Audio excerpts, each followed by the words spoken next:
کیفیت باخبر شدن ائمه از امامتشان. انسان تا به خاک نیفتد جایی را نمی‌بیند. وجود مبارک امام سجاد در صحیفه سجادی آمده است که انا اقل الاقلین و اذل الاذلین مثقال الذره بدونها. مرحوم کلینی رضوان الله تعالی علیه در کتاب قیم کافی از وجود مبارک امام معصوم علیه السلام نقل بکنند. از حضرت سوال کردن شما از کجا میفهمید به مقام امامت رسیدید؟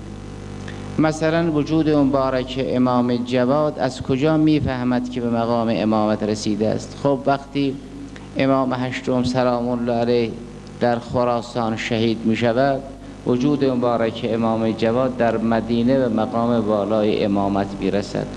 کسی که او را با خبر نمی کند، خبر تا از مدینه از خراسان به مدینه برسد چند روز طول می کشد. به حضرت عرض کردن شما از کجا میفهمید که امام شدی؟ فرمود اون وقتی که ما در خود یک ذلتی احساس بکنیم میفهمیم به یه مقامی رسید. به حضرت عرض کردن شما از کجا میفهمید که امام شدی؟ فرمود اون وقتی که ما در خود یک ذلتی احساس بکنیم میفهمیم به یه مقامی رسید. فرمود اون وقتی که ما در خود یک ذلتی احساس بکنیم میفهمیم به یه مقامی رسید.